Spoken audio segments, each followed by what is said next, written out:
فأووا إلى الكهف ينشر لكم ربكم من رحمته ويهيئ لكم من أمركم مرفقا. بسم اللہ الرحمن الرحیم نحمده ونصلی علی رسولہ الکریم اما بعد. جو موضوع دیا جائے حق تو یہی ہے کہ اس موضوع سے متعلق پہلے اپنی حیثیت کے مطابق حق ادا کرنے کی کوشش ہو. اس کے جو اسباب اپنائے جانے چاہیے، تحقیق کے، ورق گردانی کے، مراجع اور مضان کے،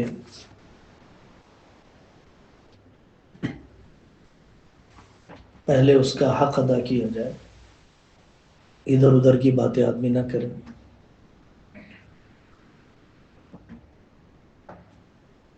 بہت ہی اہم عنوان ہے ورچوئل کرنسی اور ڈیجیٹل گولڈ. یہ دو عنوان ہیں. پہلے ورچوئل کرنسی سے متعلق بات کر لیں گے، پھر ڈیجیٹل گولڈ سے متعلق بات کریں گے. متوسط طبقے میں اور معاشرے میں جو معاشی اعتبار سے کم درجے کا شمار کیا جاتا ہے، گلیوں میں، سلم ایریاز میں بہت زیادہ رجحان بڑھتے جا رہا ہے ایزی منی کا، شارٹ کٹ مالدار بننے کا، دفعتاً امبانی بن جانے کا، جھٹکے میں کروڑپتی ہو جانے کا. اس لیے virtual currency trading, shares, multi level marketing, channel marketing, تھوڑے انویسٹمنٹ کے ساتھ زیادہ نفع کی ہتھیلیوں میں دکھائی جانے والی جنت کے فریب میں آ جانا، یہ بہت ہو رہا ہے، ہوتے رہتا ہے. امت مسلمہ کو بہت رہبری کی ضرورت ہے. حضرت مولانا احمد عبید الرحمن اطہر صاحب فرماتے ہیں، مسلمانوں، ایک تو یہاں پر مسلمان سلطنت کا زوال آیا، اس سے جو کچھ جائیدادیں تھی لٹ گئی. پھر اس کے بعد حکومت نے ایسے قوانین بنائے، اس میں کچھ پونجیاں لٹ گئی. پھر ہمارے رسم و رواج کافی تھے مزید تباہ کرنے کے لیے. اور چوتھا، ہم نے ہلاکت کا ایک سبب اپنا لیا، انفرادیوں کے ہاتھوں بھیڑ چڑھ جانا، ذبح ہو جانا، اپنی پونجی کو برباد کر دینا. یہ بہت ہو رہا ہے. اسلامی معیشت کی ایک بنیاد ہے محنت کی عادت. اسلامی معیشت کو پورا پڑھنا چاہیے میرے عزیزوں. سب سے بہتر کمائی وہ ہے جو اپنے ہاتھ کی ہو. حدیث ہے، حضرت آقا صلی اللہ علیہ وسلم نبوت سے پہلے بکریاں چراتے تھے، اور پورا مضمون ہے ہاتھ سے کمانے سے متعلق، محنت کی عادت. مسلم سماج کے نوجوان محنت سے جی چرا رہے ہیں. یہ پورا تجزیہ ہے، پورے اعداد و شمار ہے، ڈاٹا ہے.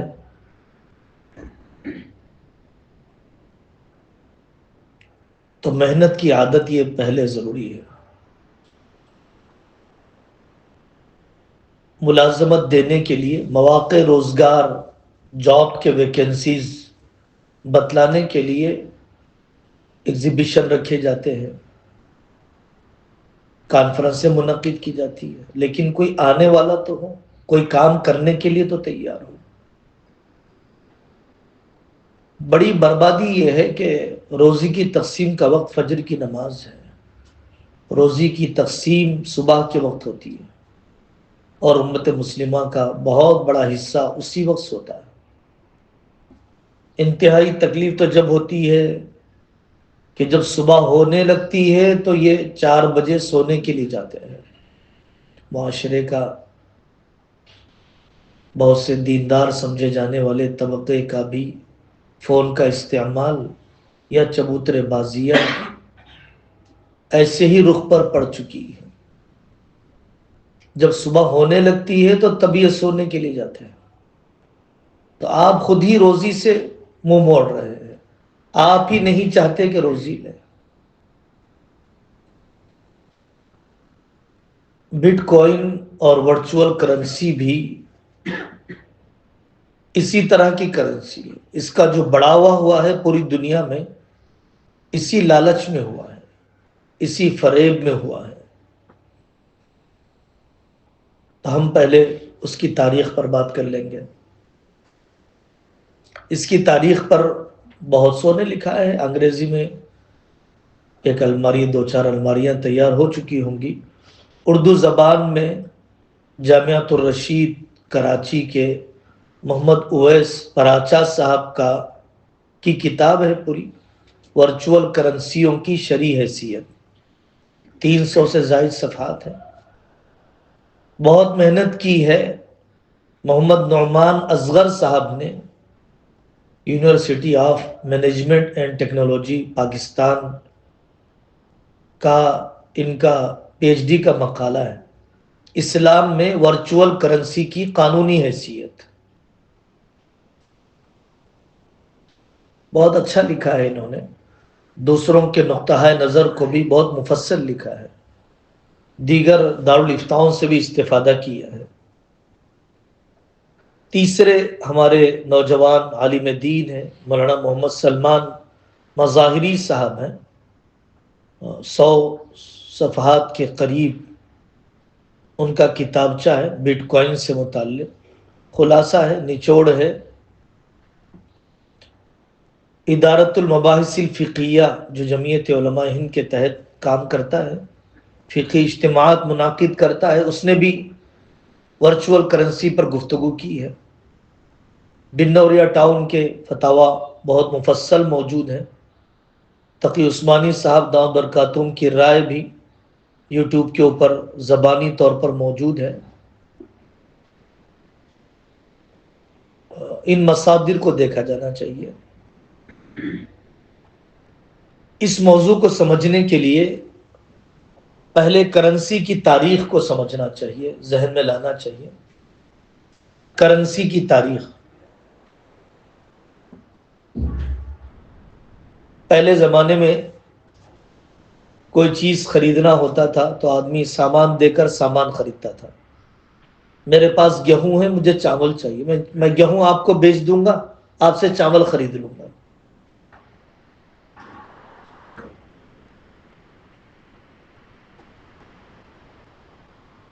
لیکن کوئی ضروری نہیں ہے کہ میرے پاس زائد گیہوں ہو۔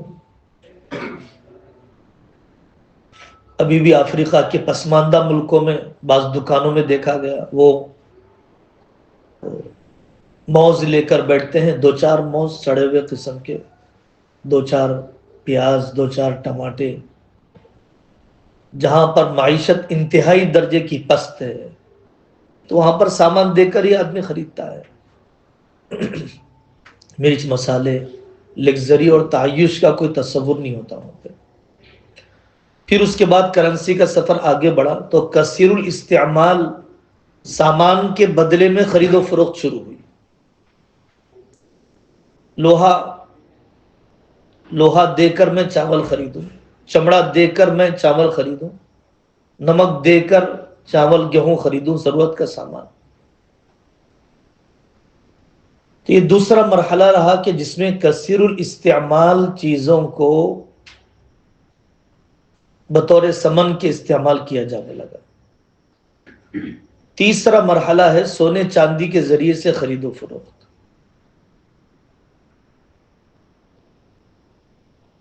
اب دشواری یہ ہے کہ سونا چاندی لے کر کہاں پھرے، چوروں کا اندیشہ،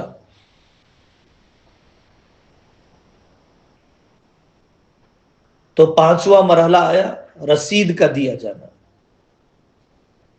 بنیے کے پاس جا کر سونا دے دیا جاتا, 5 کلو سونا دے دیا آپ نے, وہ رسید دے دیتا 5 کلو کی.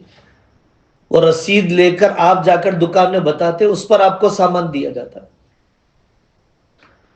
چھٹا مرحلہ ہے نوٹ سے خرید و فروخت کا, کہ حکومتوں سے کہہ دیا گیا آپ کے پاس جتنے نوٹ ہیں, جتنا سونا ہے اتنے نوٹ چھاپیے بس. 1 روپیے کے پیچھے اتنا سونا ہے, $1 کے پیچھے, 1 درہم کے پیچھے, 1 ریال کے پیچھے اتنا سونا ہے, اتنا ہی چھاپیے. لیکن اس کے بعد بددیانتی یا خیانت بڑھتی چلی گئی. تو یہ کہا گیا کہ بھائی آپ کے پاس اگر 75% سونا ہے, 63% سونا ہے, 2 سلوس تو 66%. 66% اگر سونا ہے تو آپ 100 کی نوٹ چھاپ لیجیے, 100% چھاپ لیجیے. یعنی سونا کم سے کم 2 سلوس ہونا چاہیے نوٹ چھاپنے کے لیے, وہ بھی نہیں رہا. 1 سلوس ہونا چاہیے, وہ بھی نہیں رہا. تو اب حقیقت میں نوٹ کے پیچھے سونا بھی نہیں ہے, اور اندھا دھن حکومتیں, عالمی ادارے چھاپتی رہتی ہیں کرنسیاں منمانی طریقے سے. اس کے بعد ایک مرحلہ آیا کہ اتنے نوٹ لے کر سفر کیسے کیا جائے. تو تب یہ کریڈٹ کارڈ, ڈیبٹ کارڈ کا رواج ہوا کہ پیسے بینک میں رہیں گے, کارڈ کا استعمال کیا جائے. کارڈ کے اس دور میں پھر خیال ہونے لگا کہ ان سارے ٹرانزیکشنز کی نگرانی اور روپیوں کی مالیت, ٹیکسز کی ادائیگی,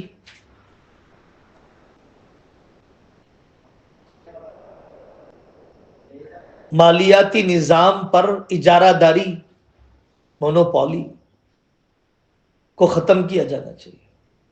یعنی ہر ٹرانزیکشن حکومت کی نظر میں ہے, اور جتنے ٹرانزیکشن ہوں گے اتنا ٹیکس ہوگا. مانیٹر کیا جا رہا ہے, نگرانی کی جا رہی ہے. بینک میں پیسے ڈالنے کے لیے, نکالنے کے لیے کتنے دستاویز ہیں, کتنے ڈاکومنٹس ہیں, کتنا پروسیجر ہے. اور پھر دنیا کی دولت چند ہاتھوں میں ہے. یورپ کے بارے میں لکھا ہوا ہے, پوری دنیا کے بارے میں لکھا ہوا ہے. عالمی تجزیے, مبشر حسین رحمانی ایک ہے ماشاءاللہ, آئرلینڈ کے اچھے سائنسدان ہیں, دنیا کے چند سائنسدانوں میں ان کا کئی مرتبہ شمار ہوا. علماء کرام سے اچھا تعلق رکھتے ہیں, متشرع بھی ہیں, ان کی تحقیقات آتی رہتی ہیں, ماہر سائنٹسٹ ہے, دینی مزاج والے, آپ دیکھے ہوں گے.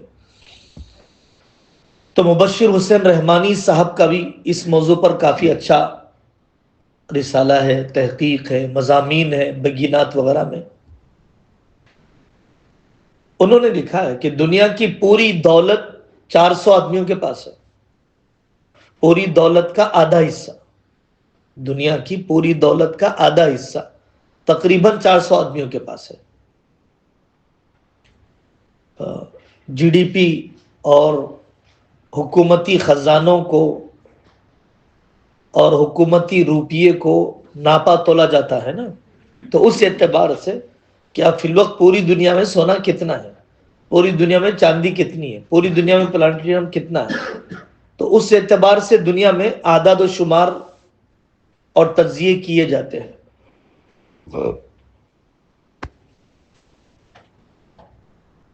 یہ جو مسائل کریڈٹ کارڈ کے باوجود پیش آ رہے ہیں, ڈیبٹ کارڈ کے باوجود پیش آ رہے ہیں, ان مسائل کو حل کرنے کے لیے کرپٹو کرنسی اور ورچوئل کرنسی, ڈیجیٹل کرنسی کا تصور لایا گیا. ایسے ہی ایک علامتی نام ہے, ساتوشی ناکاموٹو نامی ایک شخص نے کہا کہ میں ایسی کرنسی بنا چکا ہوں کہ جس کرنسی میں 2008 میں ایسی کوئی الجھن نہیں رہے گی کہ جس کی وجہ سے آپ حکومتوں کے تابع رہیں، بینک کے نظام کے محتاج رہیں، سرکاری طاقتیں اس کی نگرانی کریں اور اجارہ داری بھی چند بنیوں کی اس پر نہیں ہو پائے گی۔ اس لیے ورچوئل کرنسی کی طرف آپ لوگ آ جائیے۔ تو ورچوئل کرنسی کا کانسیپٹ اس نے پیش کیا، دنیا میں وہ کانسیپٹ چلتا چلا گیا۔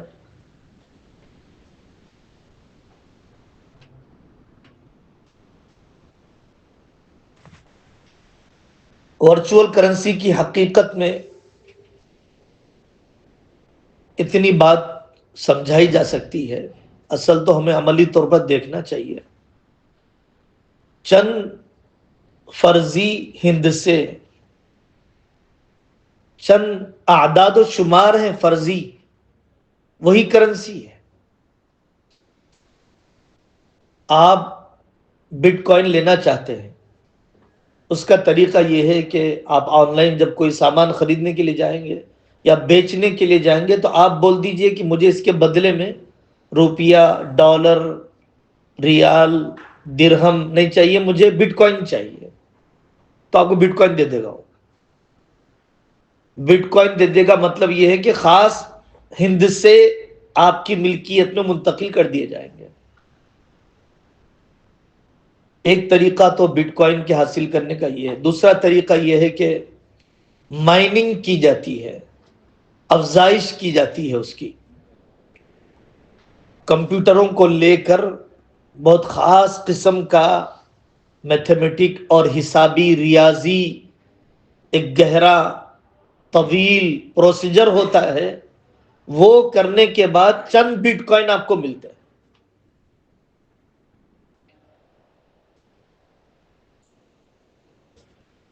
یہ بٹ کوائن کی نگرانی کے لیے ایک بلاک چین ہوتا ہے جو آپ کے ہندسوں کی، آپ کے اعداد و شمار کی حفاظت کرتا ہے، اور اس پر وہ چیزیں موجود ہوتی ہیں کہ کتنی بٹ کوائن ہے آج دنیا میں۔ پبلک لیڈج کہا جاتا ہے اسے، کہ جس سے نگرانی ہوتی ہے، حفاظت ہوتی ہے۔ بٹ کوائن کی قیمت کیا ہے؟ حقیقت تو آپ نے دیکھ لی، قیمت کیا ہے؟ جتنا ڈیمانڈ ہوگا اتنی قیمت ہوگی، جتنی طلب ہوگی اتنی رسد ہوگی۔ تو طلب بڑھاؤ، سب بٹ کوائن کے چاہنے والوں کو بڑھاؤ۔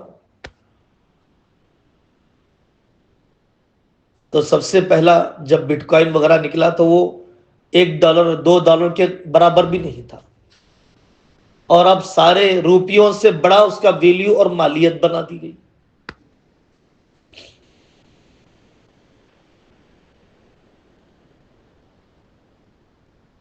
مقبولیت کا راز کیا ہے؟ ورچوئل کرنسی کی مقبولیت کا راز، بٹ کوائن کی طرف ایسی دیوانگی کا راز صرف میڈیا،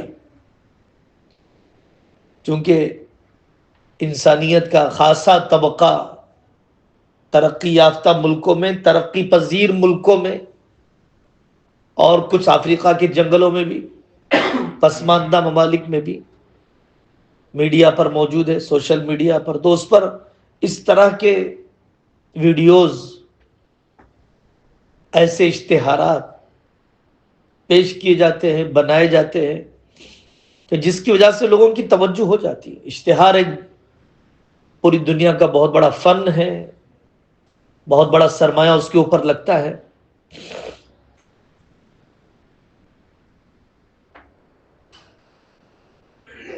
آرٹیفیشیل کرائسس دوسری وجہ ہے اس کی، مصنوعی بحران۔ حقیقت میں کوئی کرائسس نہیں ہے، بحران نہیں ہے، لیکن مصنوعی طریقے پر بحران روپیے کے سلسلے میں، کرنسیوں کے سلسلے میں بنایا جاتا ہے۔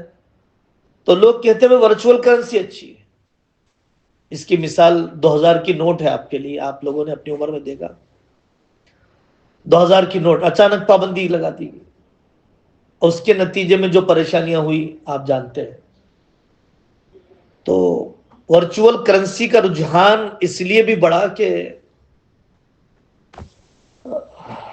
حکومتیں جب چاہے جب مصنوعی بحران پیدا کر دیتی ہیں، کاغذوں کو بے قیمت بنا دیتی ہیں، اس لیے ہمیں چاہیے کہ ہم ورچوئل کرنسی کی طرف آئیں۔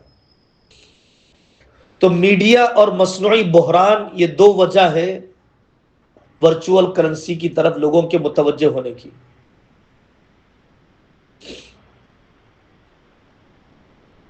جو منافع دنیا کو بتائے گئے ورچوئل کرنسی کی ذریعے سے وہ کوئی منفعت دنیا کو حاصل نہیں۔ ابھی بھی بٹ کوائن ورچوئل کرنسی کی ایک قسم بٹ کوائن ہے، کئی کوائنز ہے اور اس کے علاوہ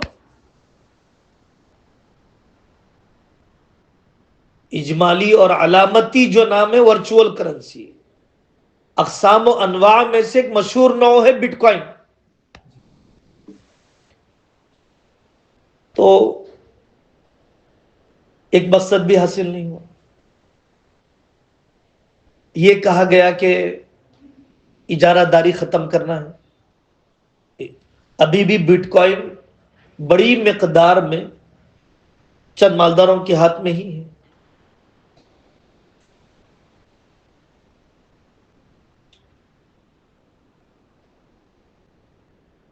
کوئی بھی چیز بہت زیادہ بڑھ جاتی ہے تو بہت کم بھی ہو جا سکتی ہے،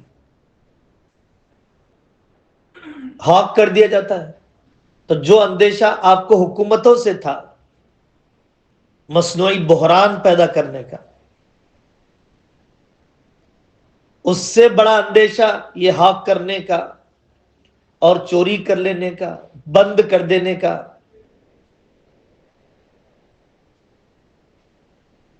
یہاں پر ہو رہا ہے، آپ سنتے رہتے ہیں کہ یوٹیوب کا فلانا چینل ہیک کر دیا گیا، ٹیلی گرام کا فلانا چینل ہیک کر لیا گیا، پاسورڈ آدمی بھول جاتا ہے، پاسورڈ چوری کر لیا جاتا ہے۔ چونکہ یہ ہند سے لینے دینے والے کی حد تک ہی محدود ہوتے ہیں تو لینے والے کے انکار کا اندیشہ۔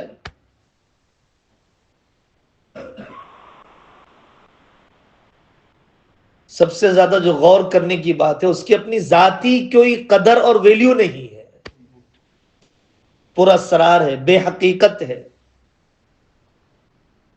فرضی ہندسوں پر تقوم پیدا کرنے کی کوشش کی جاتی ہے، فرضی ہندسوں پر، بنے بنائے ہندسوں پر، ڈیجٹس پر تقوم، قیمت پیدا کرنے کی کوشش کی جاتی ہے۔ نوٹوں کے نمبر ہوتے ہیں، آر بی آئی جاری کرتا ہے، ریزرو بینک آف انڈیا جاری کرتا ہے، اس کا کوئی سیریل نمبر نہیں ہوتا۔ جوئے کے کاروبار کو سہارا بنایا گیا ورچوئل کرنسی کی اشاعت کرنے کے لیے، جوئے کے کاروبار کو ذریعہ بنایا گیا ورچوئل کرنسی کے لین دین کو عام کرنے کے لیے۔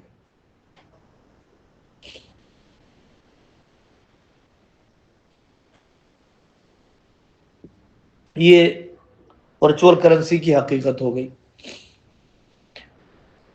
شرعی حکم کیا ہے اس سلسلے میں؟ صرف میں نے اپنی معلومات کے مطابق اویس صاحب پراچا نے یہ رائے دی ہے کہ اس کو کرنسی مانا جانا چاہیے جب دنیا مان رہی ہے، اور جب لوگ مان رہے ہیں تو اس کو مان لینا چاہیے۔ باقی جتنے ہمارے دارالعلوم دیوبند سے لے کر بنوریا ٹاؤن تک، دارالعلوم کراچی تک کے فتاوی موجود ہیں، انشاءاللہ میں کسی کے نمبر پر اسے بھیج دوں گا۔ تو ان سب کی رائے یہی ہے کہ یہ نہ یہ زر بننے کے قابل ہے نہ سامان بننے کے قابل ہے، اس پر زر اور ثمن کی تعریف بھی صادق نہیں آتی۔ اور مال کی تعریف بھی صادق نہیں آتی، بے حقیقت چیز.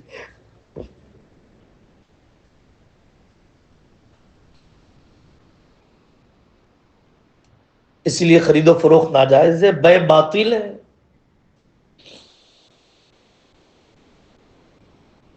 اکثر حکومتوں نے بھی اس کو قبول نہیں کیا، بلکہ قانون سازی اس کے خلاف ہوئی ہے. اگر کوئی لٹ گیا تو مقدمہ دائر ہو نہیں سکتا ہے.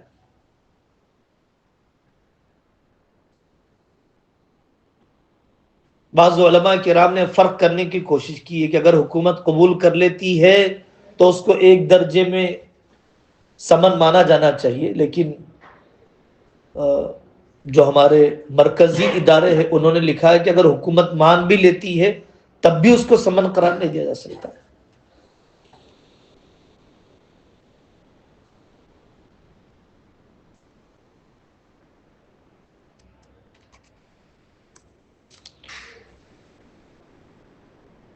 عرب امارات کے دارالافتاء، شام کا دارالافتاء، اردن کا دارالافتاء، فلسطین اور مصر کا دارالافتاء، ان سب دارالفتاؤں کی آرا یہی ہے کہ اس سے خرید و فروخت نہیں کرنا چاہیے، اس میں انویسٹ نہیں کرنا چاہیے، اس کو پارٹنر نہیں بنانا چاہیے.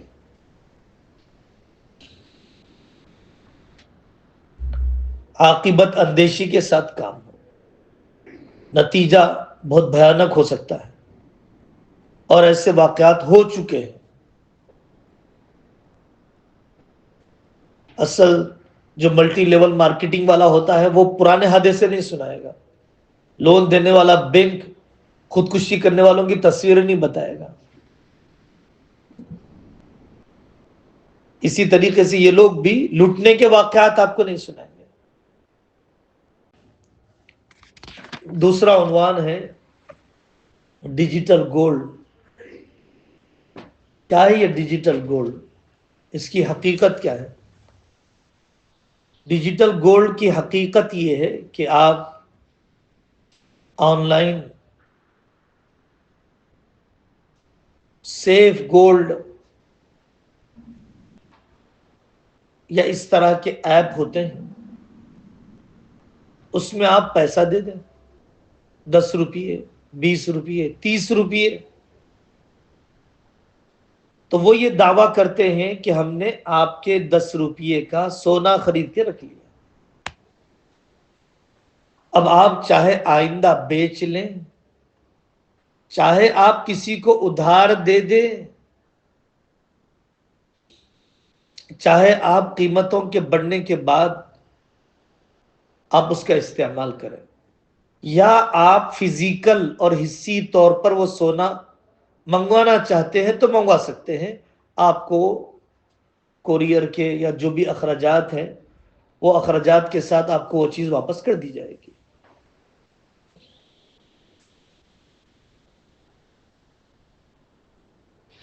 تو پہلی بات یہ ہے کہ یہ بے صرف نہیں ہے. اس لیے بے صرف نہیں ہے کہ آپ نے سن لیا کہ آپ کی کرنسی کے پیچھے سونا ہے، جی آپ کی کرنسی کے پیچھے سونا ہی نہیں ہے تو ثمن محض ہے، تو کاغذ کے ذریعے سے آپ سونا خرید رہے ہیں، تو یہ بے صرف نہیں ہے. تقی عثمانی صاحب وغیرہ کی صاف رائے فقہ البیوع میں لکھی ہوئی ہے، یہ بے صرف نہیں ہے، یہ معاملہ ناجائز ہے، شرعی طور پر درست نہیں ہے. اس کی پہلی وجہ ملکیت تامہ اور قبضے کا فقدان،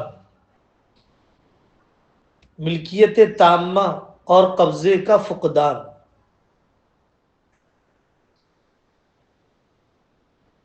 ملکیت تامہ نہیں ہے، قبضے کا فقدان ہے. کیا مطلب ہے؟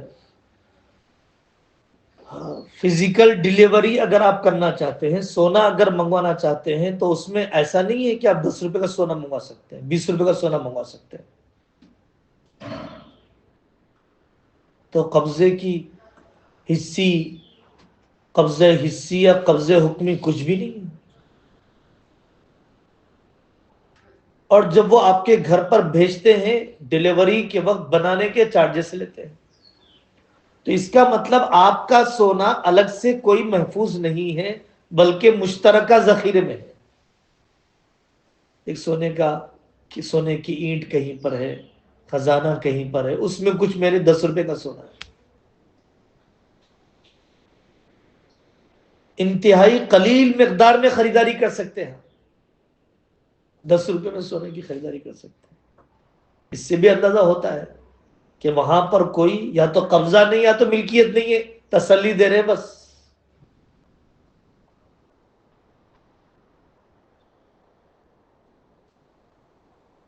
اس معاملے کے ناجائز ہونے کی پہلی وجہ تو ملکیت تامہ اور قبضے کا نہ ہونا، اور دوسری وجہ غرر ہے. اس کا اندازہ ہی نہیں ہو پاتا ہے کہ سونا موجود ہے یا نہیں ہے.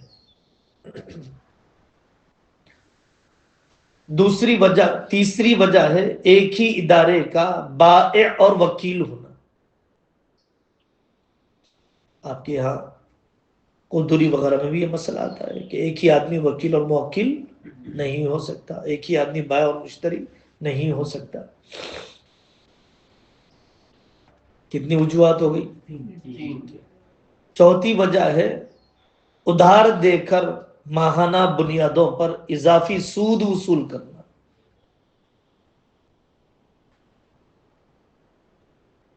تو دیکھنا چاہیے، ہمیں پریکٹیکل لیول پر بھی دیکھنا چاہیے. نوجوان بچوں کے ساتھ جو کام کرتے ہیں ان کی بات پہلے پوری سننا چاہیے، اور پوری سن کر پھر ان کو سمجھا اس کے عدم جواز کی کیا وجہ ہے. جب اس قسم کا مفتی صاحب جواب دیتے ہیں تو خیال آتا ہے کہ بھائی آپ تو ہر چیز کو حرام کر دیتے ہیں. تو اس سلسلے میں ایک ہی بات کہی جاتی ہے کہ جب تک آپ کی نگاہ حرام سے نہیں ہٹے گی حلال کے دروازے نہیں کھلیں گے. حلال کا دروازہ کھلنے میں اسی لیے دیری ہو رہی ہے کہ آپ کی نگاہ حرام سے نہیں ہٹی ہے. کیا اللہ نے آپ کے لیے ہی حلال مقدر نہیں کی؟ کرنے کے بعد آپ نے پوچھا، کرنے سے پہلے کیوں نہیں پوچھا؟ طلاق دینے کے بعد لوگ پوچھتے ہیں، گولی مارنے کے بعد پوچھتے ہیں. تو اس میں مفتی صاحب کا کیا قصور ہے؟ شریعت کیا قصور ہے؟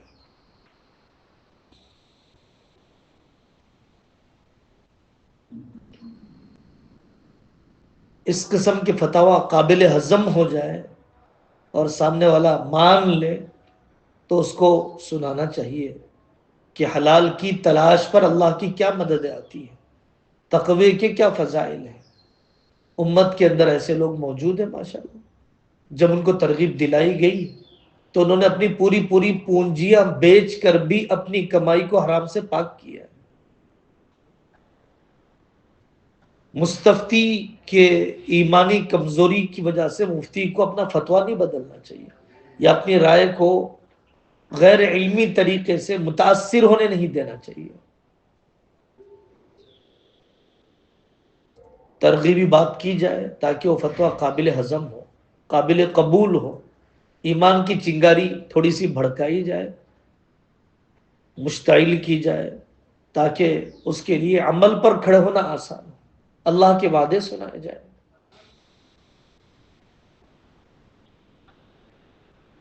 توبہ واپسی کا نام ہے.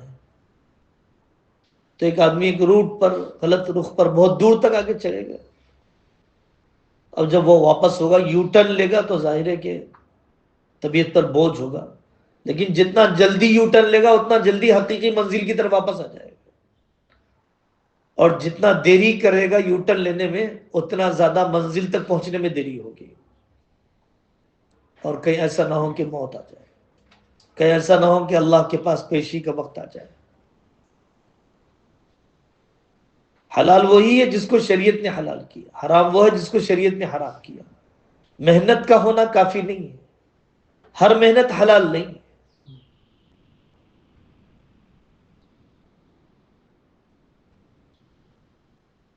آپ حرام بول رہے، فلانے صاحب نے تو حلال کہا، میرے پاس بھی فتوے ہیں حلال ہونے کے.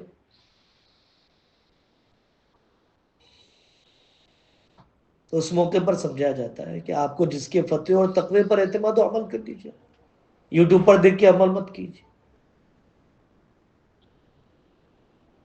ایسی مواقع کے لیے حضرت شاہ صاحب کی مثال یاد آتی ہے. حضرت فرماتے کہ اگر ایک بریانی ہو، کہنے والا کہہ دے کہ اس میں تھوڑا سا زہر ہے، اور ایک سادہ کھانا ہو، کہنے والا کہے کہ بھائی یہ بالکل بے غبار ہے، ہر اس قسم کی زہریلی چیز سے محفوظ ہے، تو سمجھدار آدمی سادے چاول کو پسند کر لیتا ہے. ایک چھوٹے بچے کے بولنے کو بھی آدمی مانع سمجھتا ہے، کیسے کھا لوں میں یہ زہریلا؟ تو ٹھیک ہے بھائی، میں کمزور مفتی بول رہا ہوں، لیکن بہرحال زہر ہے، شبہ پیدا ہو گیا. آپ کو بچنا چاہیے. داما یریبو کا علامہ یریبو.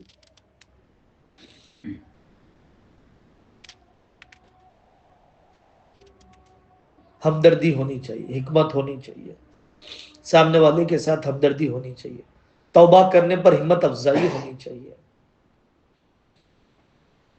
اللہ تعالی ہمیں عمل کی توفیق عطا فرمائے.